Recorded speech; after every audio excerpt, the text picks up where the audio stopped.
हंसी आई तो है बेकैफ सी, लेकिन खुदा जाने मुझे मसरूर पाकर मेरे गमख्वारों पे क्या गुजरी।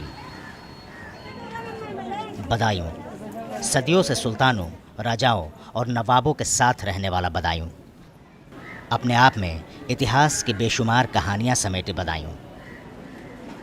धर्म से लेकर साहित्य तक, आध्यात्म से लेकर इतिहास तक पुरनूर सितारा रहा बदायूं आज किस हाल में है, ये हम आपको दिखाएंगे। लेकिन उसके पहले ज़रा ये जान लीजिए कि बदायूं को हमने पुरनूर सितारा क्यों कहा, और उससे भी पहले ज़रा बदायूं के नाम की कहानी जान लीजिए। केवल आध्यात्मिक दृष्टि से देखें तो यहाँ वेदों का इतना अध्ययन हुआ था, इतना ये वेदों के लिए प्रसिद्ध था कि इसका नाम वेदामऊ पड़ गया। वेदामऊ से फिर इसको वेदाम्यूता कहा गया, वेदाम्यूते से फिर इसका नाम वेदामऊ, और वेदामऊ से बदाऊं, और बदाऊं से फिर आज इंग्लिश पीरियड में इसको बदायूं नाम से अभिहित किया गया, प्रसिद्ध हुआ ये। तो इसका बड़ा पुराना इतिहास है। राजा महिपाल की नगरी है, राजा महिपाल का किला था जिस पर आक्रमण हुए, और ये भी कुछ किंवदंतियां हैं, प्रमाण तो नहीं मिलते कि आज जो जामा मस्जिद के नाम से बहुत प्रसिद्ध हमारे बदायूं का एक ऐतिहासिक स्थल है, वो कभी महिपाल का किला हुआ करता था, जहाँ पर शिवजी की शिवरात्रि पर बहुत बड़ी, जहाँ पर शिवलिंग था और उसके अवशेष आज भी उपलब्ध हैं। झक शफ़ाक संगमरमर से बने ताजमहल को पूरी दुनिया ने देखा, लेकिन काले ताजमहल के बारे में आप शायद नहीं जानते होंगे। जी, बदायूं का काला ताजमहल भी मोहब्बत की ही निशानी है। इसे बदायूं के नवाब इनवाब इखलास खां की बेगम ने अपने शौहर की याद में बनवाया था। ये अलग बात है कि इस मकबरे को ताजमहल की तरह शोहरत नहीं मिली। यहाँ एक मकबरा है और अखलास का, उसे रोज़ा कहते हैं, अखलास का रोज़ा, और वो काले ताजमहल के नाम से प्रसिद्ध है। और अखलास का रोज़ा एक ऐतिहासिक हमारे बदायूं की इमारत है, और बहुत समय तक यहाँ पर वो जर्जर अवस्था में पड़ा रहा। अब पुरातत्व विभाग की नज़र उसकी ओर गई है, उसके रंग रोगन का इंतज़ाम किया गया है।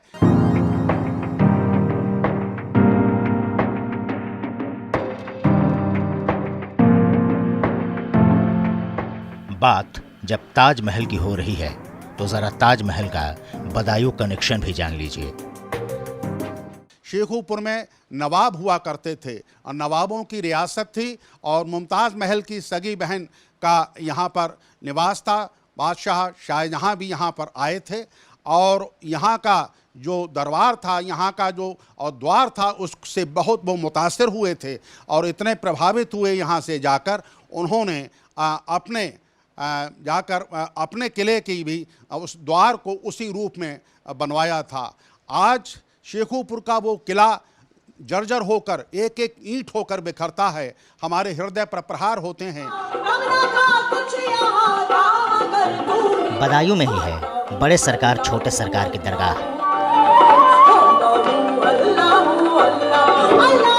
इस दरगाह के सालाना उर्स पर सिर्फ बदायूं के ही नहीं बल्कि देश और विदेश तक से लोग आते हैं। अकीदतमंदों का मानना है कि इस दरगाह के उर्स में शिरकत करना हर किसी के हाथ की बात नहीं। ये मेरे अल्लाह के प्यारे मोहम्मद का है, बल्कि उर्स में वही शरीक हो सकता है जिसको बुलाया जाता है।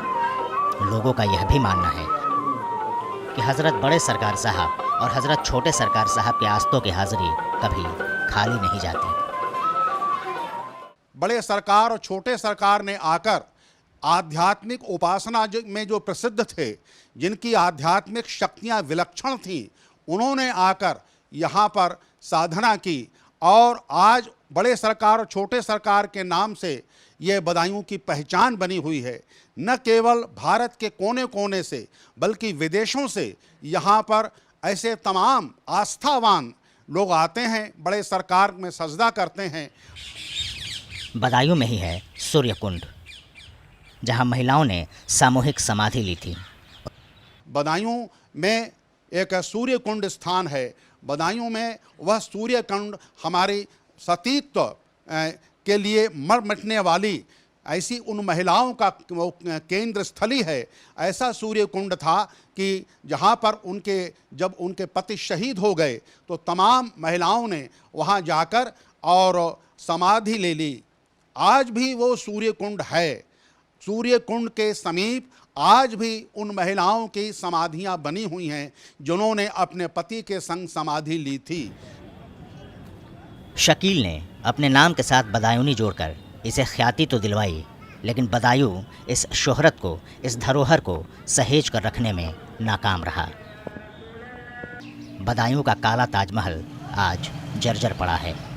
रखरखाव न होने के कारण सती कुंड के नामो निशान मिटने की कगार पर हैं।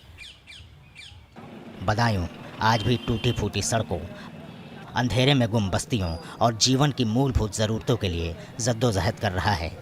शकील के ही शब्दों में कहें तो जलवे कहाँ जो ज़ौक़ तमाशा नहीं शकील, नज़रें चली गईं तो नज़ारे चले गए।